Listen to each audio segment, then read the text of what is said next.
রাজধানীর খিলগাঁও থানাধীন নন্দীপাড়া এলাকায় ভুয়া সমন্বয়ক পরিচয় দিয়ে প্রভাব বিস্তার, বাড়ি দখল, ভয়ভীতি প্রদর্শন এবং একাধিক গুরুতর হত্যা মামলায় ফাঁসানোর অভিযোগ উঠেছে। ভুক্তভোগী ব্যবসায়ীর অভিযোগ অনুযায়ী অভিযুক্ত ব্যক্তি মোহাম্মদ জাহাঙ্গীর আলম, পিতা আব্দুল মান্নান মজুমদার, স্থায়ী ঠিকানা চাঁদপুর জেলার রাজারগাঁও এবং বর্তমানে নন্দীপাড়া এলাকায় বসবাস করছেন। ভুক্তভোগীর দাবি, অভিযুক্ত ব্যক্তি তার ভাতিজা হলেও রাজনৈতিক পট পরিবর্তনের সুযোগ নিয়ে ভুক্তভোগীকে নির্মাণ শ্রমিক লীগ ঢাকা মহানগর দক্ষিণের নেতা পরিচয় দিয়ে তার বিরুদ্ধে পরিকল্পিতভাবে অপপ্রচার চালায় এবং একাধিক মিথ্যা মামলা দায়ের করায়।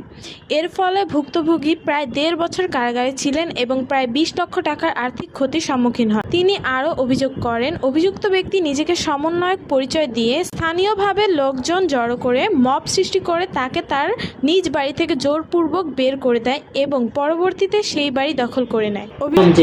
উনি আপনার কি ভাই সম্পর্কে? ভাতিজা। আপনার ভাতিজা আপনার সাথে কি করেছে? আমার সাথে ওই যে আমার জায়গা জোর করিয়া দখল করিয়া বাড়ির মধ্যে আছে, আমার বাড়ির মধ্যে জায়গা দেয় না, আমার প্লাট আমাকে দেয় না। উনি কি কোনো যে উনি যে বললো যে উনি একজন সমন্বয়ক যে বললো উনি চাঁদপুর ইসের, এটা কি সত্যি?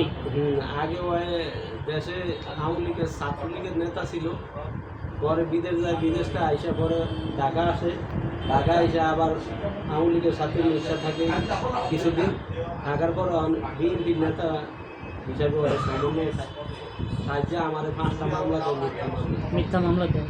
জি 5টা মামলাতে ছাত্র হত্যা করে।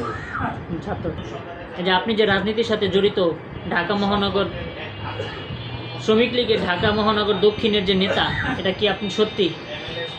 আমার যেই দলের নেতা বানাইছে এই দলই নন্দীপাড়া, এই দলই আমি নাম শুনি না। নির্মাণ শ্রমিক লীগের নেতা বানাইছে। প্রথমে আমার 3 মামলায় সাধারণ সাপোর্টার বানাইছে, পরে 2 মামলায় আমার নির্মাণ শ্রমিক লীগের সাধারণ সম্পাদক বানাইছে। কিন্তু আসলে নির্মাণ শ্রমিক লীগ এই দলই আমি নামও শুনি না। দলে তো আমার নাম ধাদুরের কথা, এই দলের নামই শুনি না। আমি চাই যে আমার এই মিথ্যা মামলাগুলো প্রত্যাহার করার জন্য। আমি এই মিথ্যা মামলার কারণে আমার ব্যবসা বাণিজ্য সব কিছু শেষ হয়ে গেছে। আমি দীর্ঘ 18 মাস জেলের মধ্যে ছিলাম।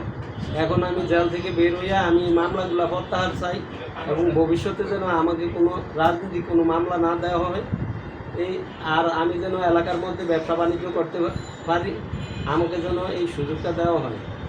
আমি মাননীয় প্রধানমন্ত্রীর কাছে এই প্রার্থনা করি।